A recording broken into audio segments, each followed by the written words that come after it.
Hello everyone, welcome to my channel Accounts Wave. I hope you all are doing great. So today's topic is Bank Reconciliation Statement for Class 11. तो आज हम पढ़ने वाले हैं bank reconciliation statement के बारे में। अब ये बैंक रिकंसिलिएशन स्टेटमेंट होता क्या है? रिकंसिलिएशन मतलब किसी के बैलेंस को रिकंसाइल कर रहे हो, बैलेंस को मैच कर रहे हो। कौन से बैलेंस को मैच कर रहे हैं? आपने कैश बुक बनाई है, cash book with bank column की बात कर रहे हैं हम यहाँ पर। कैश बुक बनाना मैं ऑलरेडी आपके साथ डिस्कस कर चुकी हूँ। Cash book with bank column में जब भी मैं कैश बुक की बात करूंगी मतलब कैश बुक के सिर्फ बैंक कॉलम की बात कर रही हूँ। तो मेरी कैश बुक में जो बैंक कॉलम है मतलब मेरे हिसाब से मेरे बैंक में ये अमाउंट डिपॉजिट है, बैंक के कॉलम से ये पता चलता है। तो कैश बुक का जो बैंक कॉलम है उसके हिसाब से मेरा बैलेंस, और पासबुक एक बैलेंस बैंक भी प्रिपेयर करता है। मेरा बैलेंस अगर मैंने कैश डिपॉजिट किया है बैंक में तो मैं अपनी कैश बुक के बैंक कॉलम को बढ़ा देती हूँ। At the same time bank भी उस चीज का रिकॉर्ड रखता है कि इस पर्सन ने इतना अमाउंट डिपॉजिट किया। तो बैंक के पास जो स्टेटमेंट होती है उन्हें बोला जाता है पासबुक।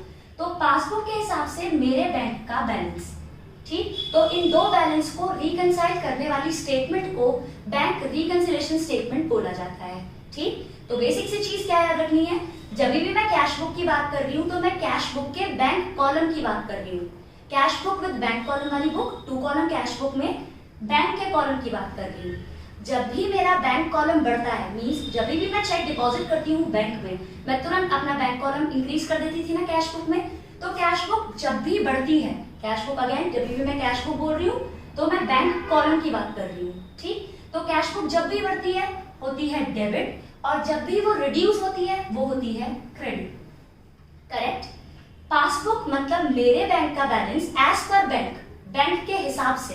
तो पासबुक के हिसाब से अगर मेरी बात करें मतलब अगर मैं अपने बैंक अकाउंट की बात करूं तो मेरे पार्ट से ये असेट हो गया, मेरा कैश जो बैंक में डिपॉजिटेड है, ठीक। तो अगर असेट जब भी बढ़ते हैं डेबिट, असेट जब भी घटते हैं क्रेडिट। लेकिन मेरे जो भी डिपॉजिट्स हैं वो बैंक के पार्ट से तो लाइबिलिटी हुआ ना।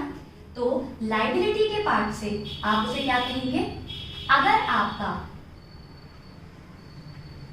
आपका बैंक जब भी बढ़ता है तो वो होगा क्रेडिट, और बैंक जब भी रिड्यूस होगा वो होगा क्रेडिट, करेक्ट। मतलब अगर मैं पासबुक की बात कर रही हूँ, पासबुक को ये बोल देते हैं एज पर बैंक ये हुआ है, मतलब आपके बैंक में जो रिकॉर्ड्स हैं उसके हिसाब से आपको क्रेडिट कर दिया गया। क्रेडिट कर दिया गया मतलब प्लस कर दिया गया।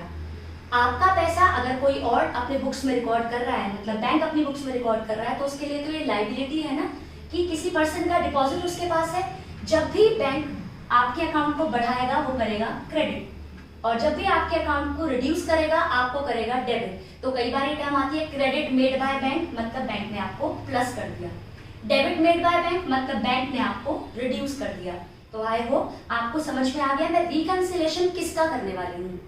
कैश बुक के बैंक कॉलम और पासबुक के हिसाब से हमारा जो बैंक का बैलेंस है उन दोनों के बैलेंसेस को एक पर्टिकुलर डे BRS एक पर्टिकुलर डे बनाई जाती है बैंक रिकंसिलिएशन स्टेटमेंट। तो उस दिन दोनों की बुक्स में अगर डिफरेंस आ रहा है, अगर कैश बुक के हिसाब से बैलेंस आ रहा है 20 और पासबुक के हिसाब से बैलेंस आ रहा है 30, तो ये 10 का डिफरेंस किस रीजन से आया, उस रीजन को लोकेट करने वाली statement basically bank reconciliation statement. यहाँ कोई गलती सुधार नहीं रहे हैं, यहाँ सिर्फ एक का बैलेंस और डिफरेंसेस से दूसरे के बैलेंस पर आएंगे, दूसरे के बैलेंस और डिफरेंसेस से पहले बैलेंस पर आएंगे। होपफुली आपको समझ में आ गया है कि बैंक रिकंसिलिएशन स्टेटमेंट में हम कैश बुक के हिसाब से बैंक का जो बैलेंस है, कैश बुक के बैंक कॉलम के हिसाब से जो आपका बैलेंस है, एंड पासबुक के हिसाब से जो आपका बैंक का बैलेंस है उसको एक पर्टिकुलर डे पर रिकंसाइल कर रहे हैं। मींस अगर उन दोनों के बीच में कोई डिफरेंसेस है तो एक के बैलेंस में उस सारे कॉजेज और डिफरेंसेस को लिखकर दूसरे के बैलेंस पर आने वाली स्टेटमेंट को बैंक रिकंसिलिएशन स्टेटमेंट कहा जाता है।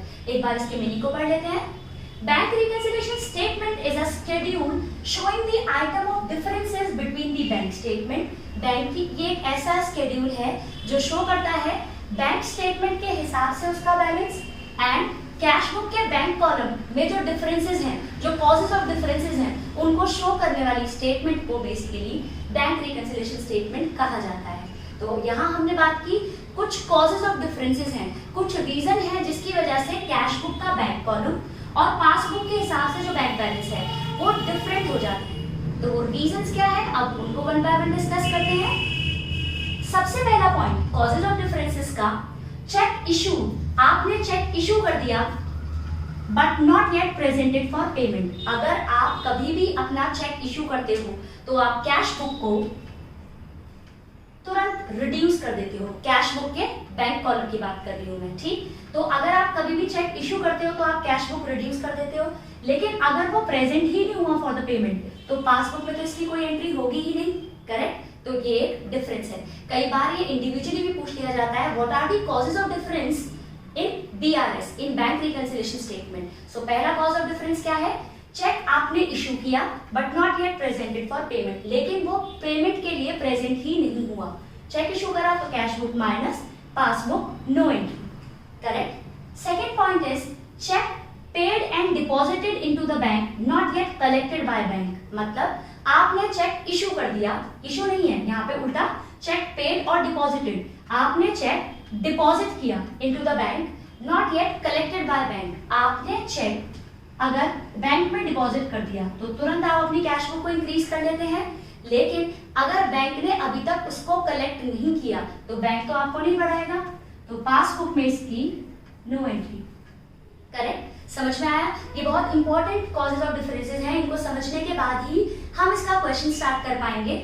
यहाँ मैं इस वीडियो में आपके साथ 5 पॉइंट कवर करने वाली हूँ, रिमेनिंग पॉइंट्स मैं नेक्स्ट वीडियो में कवर करूंगी। विद दैट इसको किस तरीके से सॉल्व करते हैं, किस तरीके से प्रिपेयर करते हैं, ये भी हम उसी वीडियो में सीखेंगे। आज बेसिक सा आइडिया लगाना है कि बैंक रिकंसिलिएशन स्टेटमेंट बेसिकली होती क्या है, कौन से दो बुक के बैलेंसेस को ये रिकंसाइल कर रही है, ठीक। सो पहला पॉइंट हो गया हमारा cheque issued but not yet presented for payment. Cheque अगर आपने इशू कर दिया तो आप कैश बुक कर देते हो माइनस और पासबुक नो एंट्री। सिमिलरली अगर आप चेक डिपॉजिट कर देते हो बैंक में और बैंक कलेक्ट नहीं करता, अभी तक उसकी पेमेंट नहीं आई, तो बैंक उसको प्लस नहीं कर सकता आपके अकाउंट में, लेकिन आप जैसे ही चेक डिपॉजिट करते हो बैंक में, आप तुरंत अपनी कैश बुक के बैंक कॉलम को इंक्रीज कर देते हो। तो कैश बुक प्लस लेकिन पासबुक नो एंट्री। अब बात करते हैं थर्ड पॉइंट की, interest and dividend received by bank. Bye bank मतलब मैंने आपको बोला पासबुक को ये एज पर बैंक भी बोल देते हैं। बैंक ने इंटरेस्ट और डिविडेंड हमारे बिहाफ पर रिसीव कर लिया, ठीक। तो ऐसी सिचुएशन में पासबुक हो जाती है प्लस और कैश बुक नो एंट्री, क्योंकि हमें तो ये बात पता ही नहीं। ये कॉजेज ऑफ डिफरेंस है फिर कि पासबुक को ये चीज पता थी तो आपने पासबुक में तो तुरंत ही आपने इंक्रीज कर ली, लेकिन कैश बुक पे अभी आपने रिकॉर्ड नहीं की क्योंकि ये इन्फॉर्मेशन अभी तक आपको मिली नहीं है, ठीक। अब बात करते हैं फोर्थ पॉइंट की, that is direct deposit made by bank. कई बार कस्टमर डायरेक्टली हमारे एज पर इंस्ट्रक्शंस हमारे बैंक अकाउंट में डिपॉजिट कर देता है, तो ये चीज सबसे पहले बैंक को पता चलेगी। बैंक मींस मतलब हमारी पासबुक, ठीक। तो इसका भी इम्पैक्ट क्या पड़ा, passbook plus and cash book no effect, correct. Fifth point is direct payment made by bank. कई बार हम अपने बैंक अकाउंट को इंस्ट्रक्शन देते हैं कि ये ड्यू डेट्स हैं, आप हमारे ये जो ड्यूज है इनको आप क्लियर कर दीजिएगा, तो बैंक इसको क्लियर करने के बाद ही तो आपको इंटीमेशन देगा।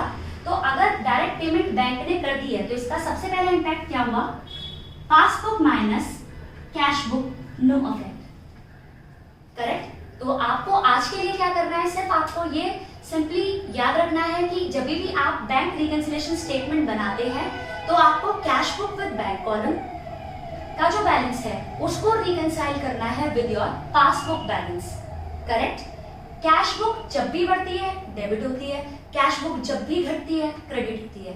और कैश बुक का बढ़ना और घटना मतलब कैश बुक का बैंक अकाउंट बढ़ना या घटना, बढ़ता है तो डेबिट, घटता है तो क्रेडिट।